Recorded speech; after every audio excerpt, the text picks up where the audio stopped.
Hey, how y'all doing out there? It's me, Robert Prash, King Comebacks with 2Ks at the end, right there as it appears on your screen. And this is Creating Greatness Podcast. Yeah, man, we out here. We got the new Be a Legend design. That's only here on Creating Greatness Podcast. Let me know if you want one, man. Just hit me up, Creating Greatness Podcast at Gmail or King of Comebacks on all social media outlets. We're celebrating, man. We're celebrating a new season. We out in the boonies.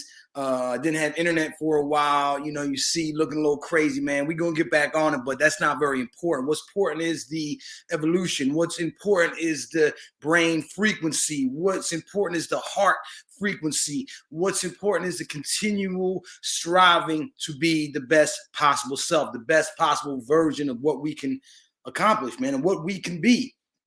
And in turn, we are improving our lives and improving the lives of those around us. And that, like the ripple effect in the pond, will create more and more and more. And we won't even realize it, man. We're just going to keep on going, man. We are celebrating. Yes, it's a new season. We have a new focus. We are going to now become more and more aware of the ever-changing, ever-present dangers that lurk out there in society and that continually try to perpetrate upon us and the people and limiting us, limiting our beliefs and limiting what we can be. But if you've read As a Man Thinketh, it's only 35 pages, y'all. It's a very powerful book that when we start and begin to feel this way, we have to detach ourselves from it. We will not identify with the oppressors and we will not identify with the oppressed because we're thinking outside the box. We are behaving outside the box. We are creating new opportunities and living life differently. And those things are what are going to give us the freedom of mind, the freedom of body, soul, and spirit. And yeah, man, so we're excited. We just had Father's Day, man. Shout out to all the fathers out there, man. Shout out to all the fathers that are playing their part in their children's lives so that we can create strong men to lead us into the future, man. Shout out to all the moms that are playing both roles within the household. We are there for you. We love you and we support what you do. Hold it down, mama. We know you got this, man. We're going to build some strong individuals no matter what the circumstances. That is what Creating Greatness is all about.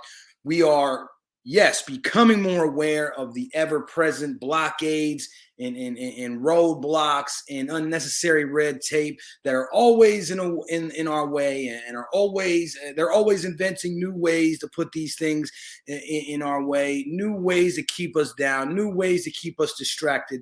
But that's what life is, man. That's what we are doing. We're mitigating all these things relentlessly and endlessly processing all these things and navigating and maneuvering life in that way. So, yeah, man, if you're here with me, this is going to be season 3 of what I'm calling Creating Greatness. We did a few seasons of Chasing Greatness, but once we realized that, what the hell are we chasing, y'all? What have we been chasing, man? And what happens when we're perpetually caught in that mode of chasing? Bad things can happen. You can once again become distracted. You can once again not realize that if you just sit still, relax, and do your work very diligently, those things that you're chasing will start to attract back to you. Then you don't have to chase it. Just bang. You got it. And that's creating, man. And that's creating. And that's what we're all about. We are all creative individuals in our own right, in our own respect. Although it be many different outlets, that's what makes the world so beautiful. That's what makes the world so unique. The differences, the uniqueness, the special abilities, and the different creations that we can all do and all create if we work together, if we can become more of like one and accept that the energy between us is there and become united and no longer feed into the continual divisions that they try to place because they know that this is the strongest thing in the world that is humanly possible. So if you're here with us on Creating Greatness Podcast, season 3, the King of Comebacks, we're hyped, we're full of energy, we're full of vitality, we're full of electricity. What? It means you want to do something to become better. It means that you understand where you're at and you're you're seeking some way to improve that. And I think it's a very important thing. And I think that we should all stand up and celebrate ourselves, man, for even attempting these things. Because in these days and times, it's a lot of drinking yourself stupid. It's a lot of staring at the TV, staring at the screen, inside in the house all day, from work to the couch, and from couch to the bed, and from bed to work. And it's a very monotonous, boring things that people become encompassed, and that is just life. So if you're thinking, man, hey, I want to change things up, I want to switch it up, I want to shake it up, man, life is lived once as far as our perception is involved, whether you believe in reincarnation or not. I do. I believe that the spirit never dies, the energy never dies.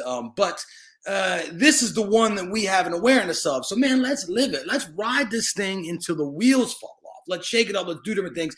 Let's do things. To me, I always say, like, I feel like if people are telling me I'm crazy or my plan is crazy, I'm on the right path, man. And I am not going to divulge to you or the powers that be the plan that me and my family are trying to create. But I want you to understand that when it comes to fruition, it's gonna blow people's minds. It's gonna blow people's minds, and I relish in those things, man. When people calling me crazy, that plan's outrageous. How are you gonna accomplish something like that? Just watch and figure it out. Or in fact, you could even give me a little bit of a point of energy and encouragement by telling me I can't. But this one I'm going to play close to the chest. I believe that it's very important to play our really, really big dreams close to the chest, because outside influence can create negative energy. And it's a lot of people that don't want to see you shine. It's a lot of people that they just sort of get jealous that they're not bold enough to try such a plan. Maybe they don't feel, because I believe that they are if they would just seek, but maybe they don't feel they're talented or good enough to strive for such a life. But that's what this is all about, man. This life has just been too regular for too long. You go down the paths of time, and it's like, this is the expectation. You go to school, go to college, go to work, have a family, have kids, work for all these years, retire at this age, and do that at that age. No, my friends. It is within you to understand the exact life that you're supposed to have. Nobody else can put those words or those ideas in your brain unless you allow it. So, man, let's just sit back. Take this breath in, man. Get the good energy. Get outside, get the sun, get your bare feet in the grass, man, and connect with nature, with spirit, with you. Nobody else, man. Because at the end of the day, man, it's about you and your happiness level and your health and your spiritual soundness and your emotional wellness and your physicality, man. Because once you develop and cultivate all those things, you could be of more and better service to all those around you and the ones that you love, man. So it's not selfish that we do these things. But when you do these things, it's called, I call it addition by subtraction. If I subtract some time away from my family to pray, meditate, do this, what I'm doing right here, writing and journaling, which we're going to talk about, to clarify my thoughts, it's going to be really an addition when I'm with my family, man, because I'm a better person. I'm more clear. I'm more focused. I'm more confident. I understand exactly what I'm supposed to be doing and what my role is within the greater role of my family and society. So take that time to get alone, man, because it really, really is a powerful level up in your life. And it is not selfish, because once again, you will be a better person when you're back around those folks that you love the most, man. So, speaking of that, because we're just going to keep it moving, man. We're going to keep it moving with the energy, the intensity, the vitality of life that Creating Greatness is here to bring you, and talk about hobbies, man. A lot of times people, hey, if you want to really bring it back, people say that idle hands are the devil's playground.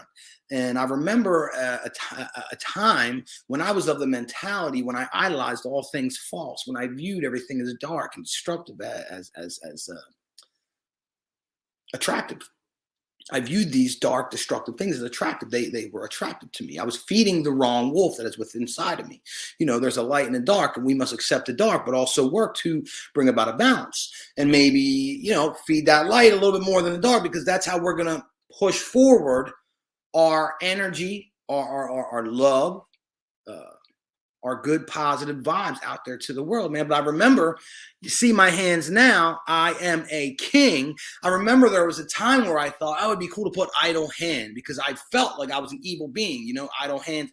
And they say that as a devil's playground. So something that I've learned to do to combat any sense of boredom. It's funny. I think it was one of the alternative bands. I apologize, I cannot remember the name, but the saying, if you're bored, then you're boring. And I think about that quite a bit because I do sometimes find myself being bored. And it's not that I don't have anything to do. On the contrary, I probably have a whole list of things to do that I just don't feel like doing. So one of the things that I've been doing for years, and that I've talked about it quite a bit with the Save Soil movement, I want to give a shout out to Isha Foundation as well. They've contacted me recently. Sadhguru's on the move. He's doing a lot of events, a lot of live events, which it's hard to catch him, especially here in America. I know he's been in Tennessee, in McMinnville quite a bit. Just here recently, he was a little bit closer to me, although I wasn't able to make it. He was in Atlanta. And then now I know he's out on the West Coast in LA doing a lot of different completion seminars for the inner engineering. You could take that course online. It was extremely beneficial to me in my mind state. And he's doing some meditations. I know he has Darshan coming up. I believe that's in Tennessee. So please check out Isha Foundation. You could probably just find it online on social media, and you could obviously search the actual location. That's in McMinnville, Tennessee. They also have yoga centers strewn throughout the country. One brand new one I know is in Los Angeles if you're out on the West Coast. And like I said, those classes, those courses were extremely beneficial to me. And I'm looking forward to the opportunity for me to get back out there and see Sadhguru live. I got to see him one time live. I learned a lot. There. So very exciting time to be alive. So moving into, back into boredom, gardening. Gardening was something that I picked up before Save Soil. But now as I see the problems with the food industry, you have overprocessed, you have chemicals, you have preservatives, you have fake food, the whole vegan movement, which I was very much a part of. I stopped eating meat for a long time. I'm back into a little bit of fish every now and then, but that's not the point. Whatever and however you believe, then do that. But with the vegan movement, they started pumping a lot of Impossible and Beyond Burgers and all these things, and those things aren't food. Those things are made up of just proteins and different substances to create patty. It's not real food, and your body doesn't know how to really do anything with that. That's why you're seeing a lot of more sicknesses and unhealth and unrest in society to drive people into that pharmaceutical realm, into that healthcare realm, which my wife is very much a part of. She's there in the belly of the beast doing the most good that she could possibly do. I have faith and we pray for her regularly. But part of it is our food and our relationship with food. We learned about the food pyramid in school, and it was all ass backwards and wrong, because what's something about food is that I don't think many people realize is whatever your diet is supposed to be, it's for you to find out. It's for you to find out, maybe a little bit of meat is good for you, maybe not, maybe you need more fruits and vegetables, maybe you need to fast more often. All these things are circumstantial. And while there are many generalizations that can be made, such as obviously stay hydrated and water and fasting, I believe at least once in a while for at least 12, 14, 16 hours, I do 16 regularly, is also good, just to clean out and detox and give your digestive system a rest. So those are some generalizations. The exact way is going to be for you to find out. That's where it's very important to experiment with things. But the importance about the experimentation is paying attention while you're doing it. That way you can pick up on your body's cues, your mind cues, because what people don't realize is food can affect your mood. It can affect your energy. It can affect how you feel, and obviously how your belly feels and all that. So it's a lot more than people think. And this is something that Creating Greatness strives to do, is drive your intellect more so into simple everyday things than the average person, because in that you will find details that other people don't find, and it will give you that competitive edge. And when you're dealing with self, once again, self-knowledge is one of the highest forms of knowledge, because that teaches you how to maneuver in the world. In this case, it's exactly what do I need to eat, or roughly what do I need to be eating to be at my very best. So with seeing all these problems with the food and the food industry, and they're playing games, they played games with the baby formula. I'm sure there was loads sitting in the warehouses when they were short. Same thing with the eggs. They were destroying the eggs and they were upping the price, ridiculously. So that's when I talked about quite a bit. Like, get you some chickens. My neighbors have ducks here in Lehigh Acres, man. We're loving it out here in the boonies. It was a little bit difficult with the internet, but now, as you can see, we have all that worked out. But back to the gardening. I'm getting more and more into it. I have all sorts of seeds, organic heirloom seeds. They're the best to buy. The heirloom is just meaning that I believe, because I'm still learning, that it's not genetically modified. It's a natural, seed that has been, the fruit has grown or the vegetables grown, then the seed has been collected over and over and over again, and there was no modifications ever to it. So I'm getting that, and I'm just trying all these different things, and I start realizing a lot about plants. So if I get a little too crazy, just hit me up, Creating Greatness Podcast at Gmail, King of Comebacks with 2Ks, as you see it on the screen, on social media, that some plants grow very quickly and bear fruit. Some as quick as 90 days. You'll actually be able to eat from the plant. I would say an example of this is like tomatoes. And then you look at other fruits or vegetables. Watermelons is another good one that I tried. It was unsuccessful. I got a bunch of it's experimentation. Once again, I've learned so much through these failings in gardening, experimentation. I'm failing quite a bit, but I'm seeing some successes as well. We'll talk about those, like the avocado tree that I was just getting ready to talk about that I grew from a seed. That fruit takes 3 years to get to the size and then start bearing fruit.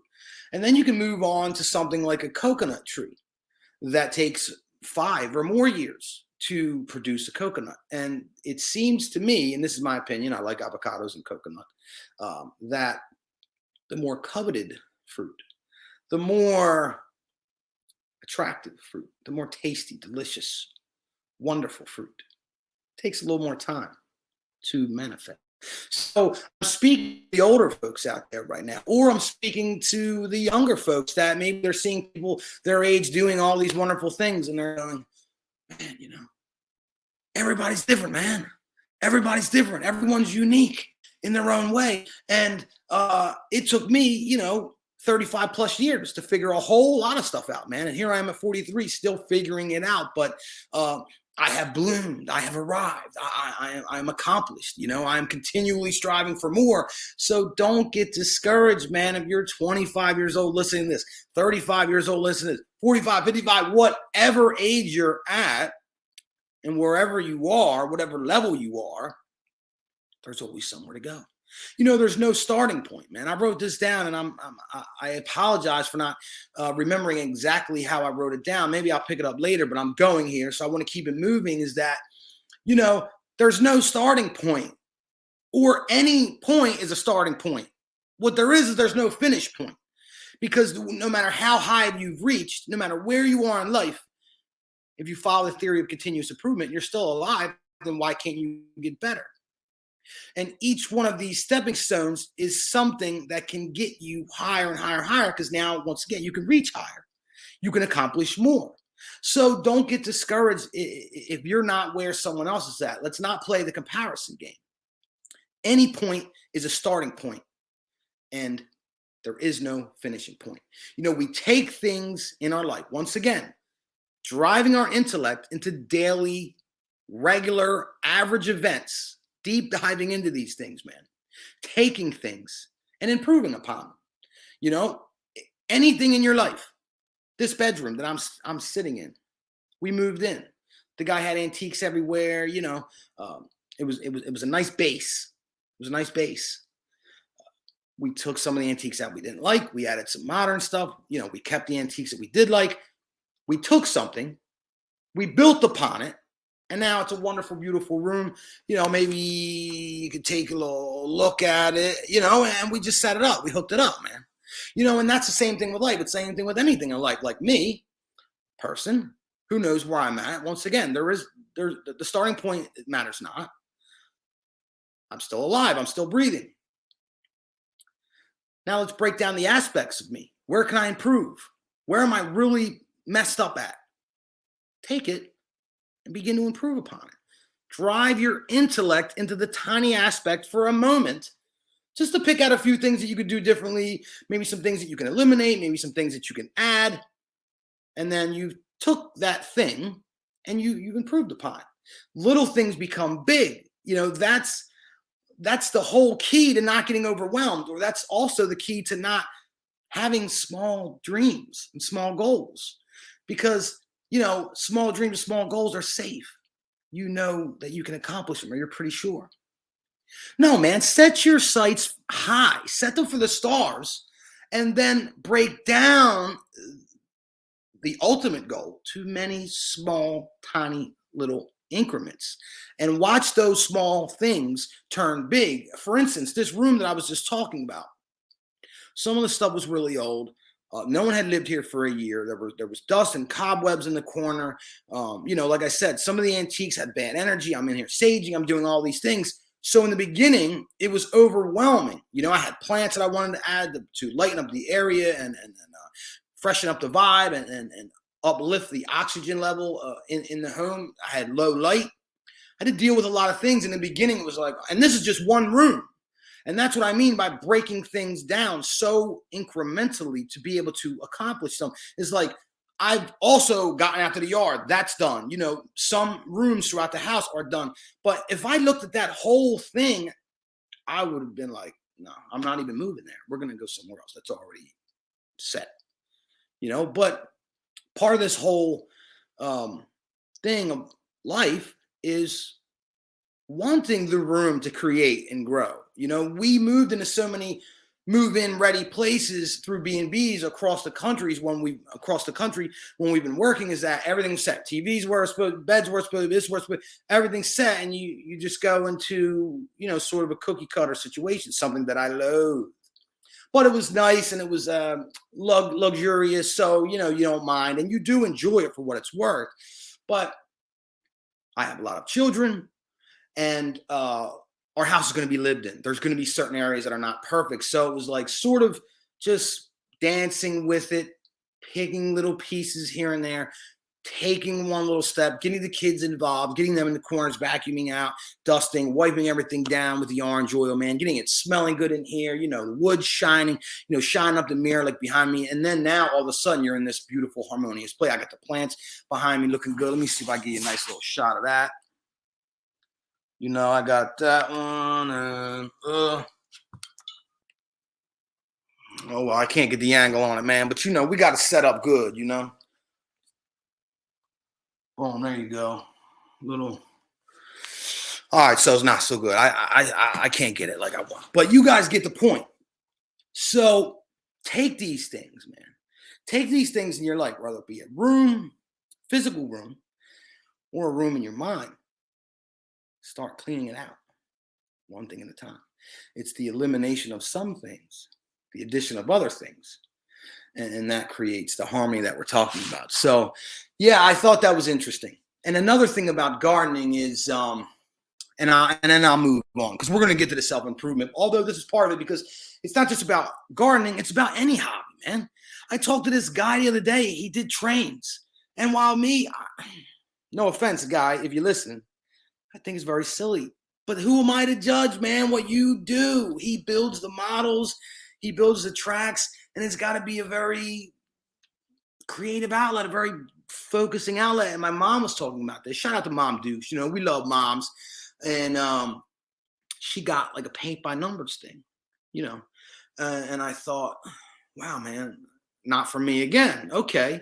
When she was telling me how these spaces are so small and there's so many different parts to it and so many different varieties of paint and colors, that it's very direct, it's very focused. You have to really concentrate to be able to accomplish it so that it'll even look decent, because she's no artist and neither am I.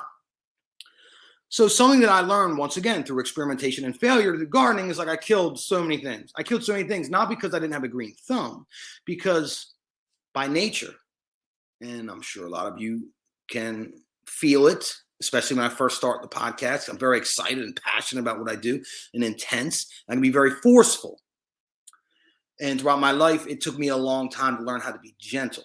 You know, my wife took me a long way in that, learning how to be gentle with someone's feelings, gentle with someone's body, gentle with someone's spirit, and then also gentle with myself. And a lot of us do that. Like, you know, we're not gentle on ourselves. We get sick, we push through. We don't care. You know, we get hurt, we don't care. We push through. We're mentally suffering or mentally struggling, and we ignore it to the point where it explodes. That's not a healthy practice. You know, it's a balance. Being gentle and kind with yourself.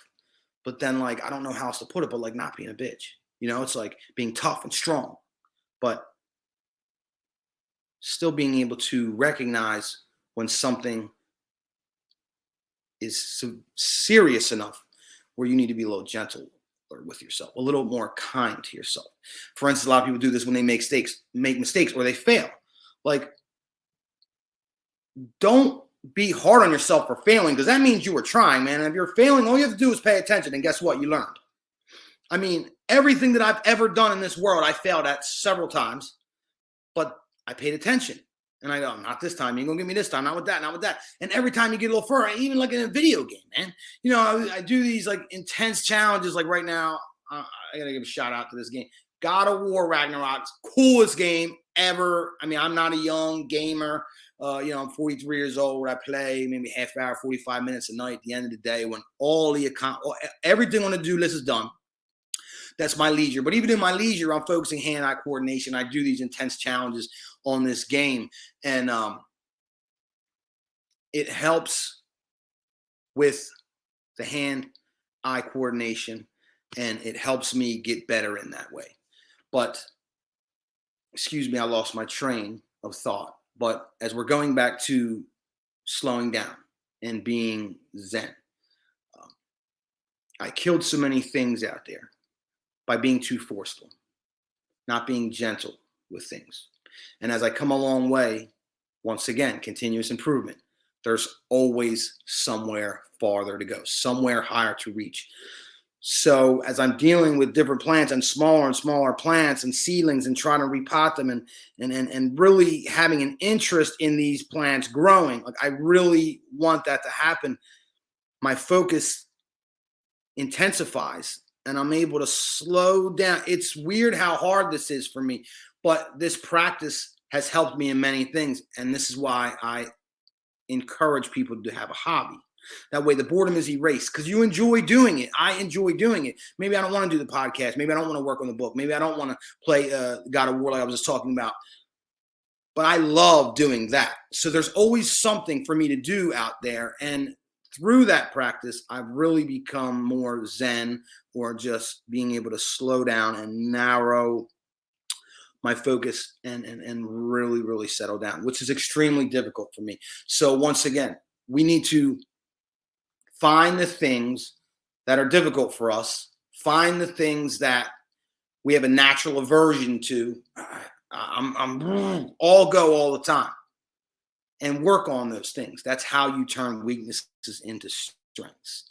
So yeah, and then we're talking about experimentation. You know, we're talking about the gardening. We're talking about saving soil, and we're talking about living life in all aspects, from the home to the house to the church to the community center to the sports your kids are involved in, whatever your whole circle is. And how to do all these things better, how to interact with individuals at the communities better, how to interact with your family better, how to interact with the internal dialogue going on within you better, and how to feel better all the time, more often, how to work harder in the gym, how to do anything that you're wanting to do. Once again, I sometimes get pigeonholed into talking about the things that I'm trying to get better at. But what it is, once again, is the unique life that we all have for you, man. For however you want to do it, whatever you want to do, as long as you're not harming anyone, I fully salute you. And if you're trying to do it better, then that's what it's all about, man. It's about experimentation and figuring things out. So try different things, but pay attention when you're trying them. Play with life a little bit. You know, let's have fun with this thing, man. Let's move through life, taking things a little bit easier, taking things a little bit less seriously, and play with it a little bit, man. Play with it. Do things differently. Order something different at the restaurant. Do a new workout routine. Talk to someone different you never talked to. Eat differently than you ever have. Try all these different things and then pay attention. How's my mind feel? How's my mood feel? How's my body feel? Am I happy? And then you can start connect these dots of life and make major improvements. That is how I've made major level ups in my life, my quality of life, my happiness level, my physicality through experimentation. So let's move on. I'm running out of battery. We're at a half hour. We're going to try to hit 15 more minutes. So being right. Now I'm going to talk about being right because I see this quite a bit, and it's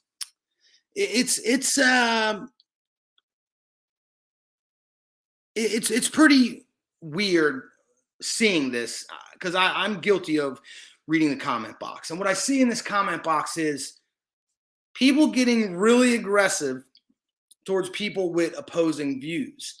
And I wonder why that is. And they almost scream via text, via comment, that their way is the correct way. And I find that very odd because do you think at the age of 20, 30, 40, 50, whatever you are, whoever these people are, that you know it all? And then also, do you know if you know it for yourself, does that mean it's right for everyone else? Something that I've embraced very often in life lately is not caring if I'm right or not. Expressing my view, expressing even the point that I believe that I'm right, and keeping an open mind in case I'm wrong, because I just may be. In fact, oftentimes I'm very wrong. And let me see if I can hit this energy saver real quick on here. I don't want to die out on you, man. This thing's going good.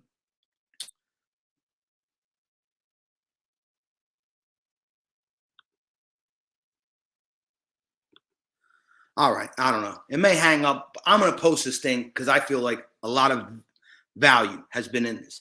So something that I advocate for, man, is like, let's not always be so sure that we're right. Because if you're so sure that you're right, then how are you open to learning, man? And if you're not involved in lifelong learning, then how are you getting better, man? When we're so secure in our beliefs, when we're so secure that we are right all the time, then guess what? You're limiting the possibilities for your life, man, because you're already pigeonholed in this small secular way of thinking, man. And I encourage people to think outside the box and understand that we're not always right, but don't take it offense. If we can open up this dialogue and be more peaceful, be more kind, be more loving, be more receptive to criticism, and also put out that same constructive criticism in a nice, kind, loving way, then we can have these debates and flow back and forth, and we can all learn and get better together. That way we can all be right more often. I know it feels great. Being right is awesome, man, but don't get addicted to that feeling. Don't get addicted to the dopamine that it provides, or the dopamine from anything that it provides, because we have to balance out these things within our life. It's okay to not be right. It's okay to not always be happy. It's okay to not always be flooded with dopamine and adrenaline and just kind of be like, because these are the flows and the fluctuations of life, man. And we need to embrace all those things to enjoy our life. If you're sitting here every time you're not feeling your best and you go, oh man, I can't wait till I feel better, then you're wasting whatever time it is until you get to that point. So that's just something that I've been noticing. And I think that if we all admit that we are wrong more often, we will live in a better world. And I'm not saying that you're wrong often. I'm saying just be open to the possibility that you may be. That way you'll actually listen to folks with an opposing view. And then I've heard this many times before. So many people said it that I don't feel like I need to give credit where credit's due, is that you're either going to be confirmed in your belief that, yes, I knew I was right. That's right. Or maybe you learn something and maybe you change your view. You know how many things I changed my view on in the past 3 to 5 years? Mostly because of the events of the world, and it's opening your eyes. You're seeing all those things that the powers that be were doing in the dark are now coming to the light, and people are standing up, as you should, man. We will not comply, So, here's a good one.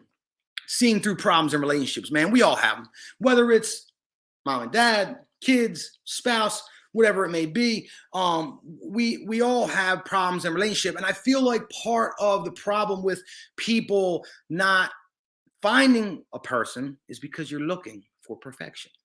Perfection does not exist, my friend. And also with that understanding, you cannot look for perfection if you yourself are not perfect, which I don't think anyone ever will be, and it's just like they say as well. You can't throw stones when you live in a glass house.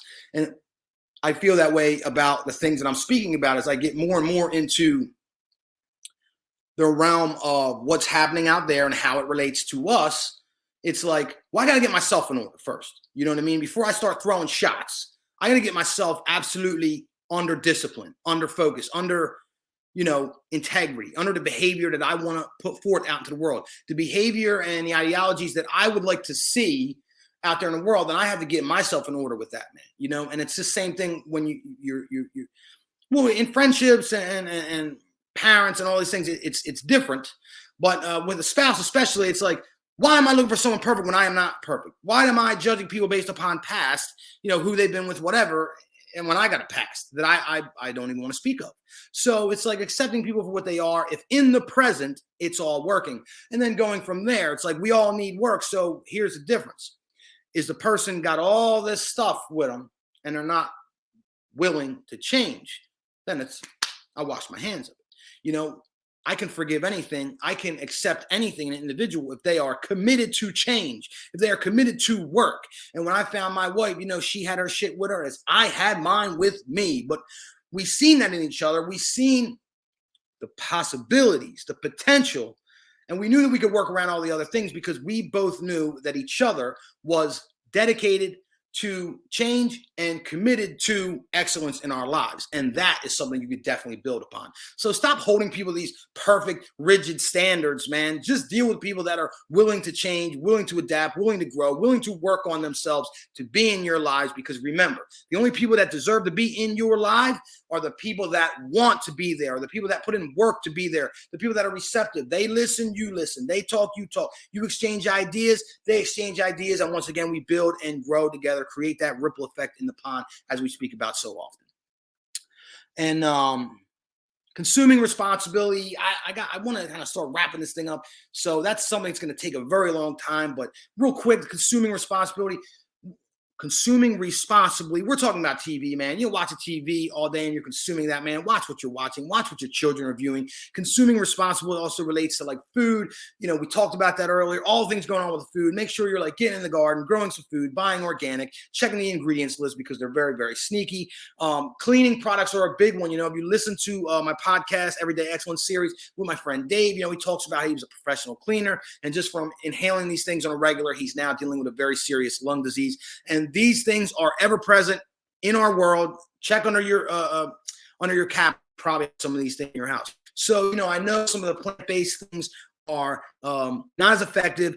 We can always, work with them, add some stuff. I use a lot of orange peels and vinegar or vinegar and lemon. And that is like my main cleaning agent. And it works very well. It's all natural and it doesn't smell pleasant, but it's also not poison to me. So I guess when I really wrote this topic, I was talking about TV. TV is getting crazy. They are normalizing immoral behaviors more and more and more. They're trying to make it regular because, what they eventually want to do is get to the end game. We talk about that more in King Comeback, social media, and we're going to talk about it more as we go, but we're going to keep it flowing. Talking and writing, man. This came to me as I'm talking to you now, and I was talking through a problem that I had in my brain that I could not figure out with my wife. And as I talked my way through the problem, I figured it out, man. So what I started doing more and more is this journaling thing. I used to never journal because I thought, well, my journal is I'm writing this book, working title, Quick Tips on How to Level Up, but it may change. I just got back to it yesterday, wrote a couple pages. I'm feeling good about it, because when we start to work on our goals, we don't even have to achieve them yet. We start feeling better. We start feeling more accomplished, and maybe we get a little more motivated to continue on. So talking and writing, it clarifies your thoughts. Sometimes you can't think your way through a problem.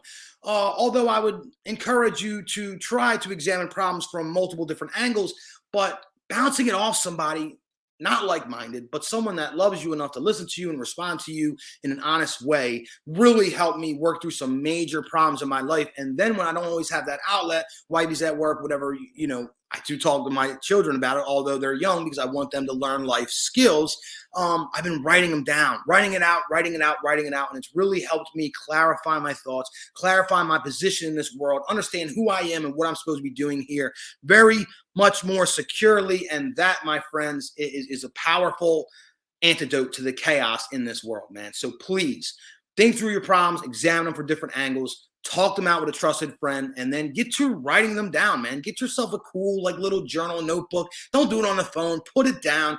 Sometimes I do type on the computer, but those books are cool looking. Get a cool pen, man. Style it out, light a candle, do whatever you want to do, and get to work, man. And that will really clarify your words, your thoughts, your life, and your existence, man. So let's go. We're going to start wrapping this thing up. Before this battery goes down on me, thank you for dealing with my unprofessionalism. It's all about the content. It's all about the drive. I got 3 kids. I got things to do later. So we're just working, moving, and grooving, and keeping it flowing. But I appreciate y'all being here, man. I love y'all.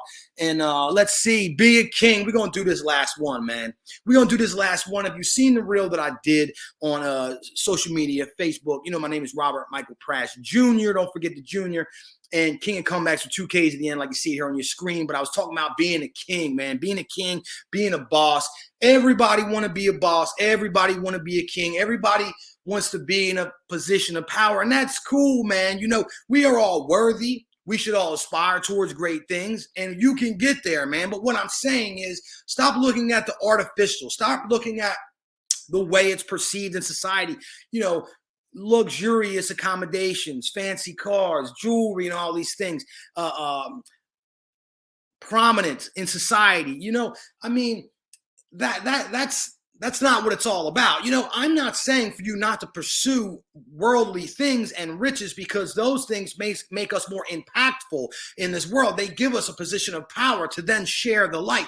But a king don't have to have a dollar, man. A king stands on his integrity, on his honesty, on his discipline, on his drive, on his kindness, on his strength, on his love, the things that can never be taken away from you, your true character. They could lock me up a cell, throw away the key. I'm going to be me. I'm going to hold my standards. I'm going to hold my integrity to the last, man. And those things truly make you a king or queen in this world. We made it. The battery didn't die. I love y'all so much for being here, man. We are here on Creating Greatness. I'm King of Comebacks with 2 Ks at the end. We are going to be driving hard this season.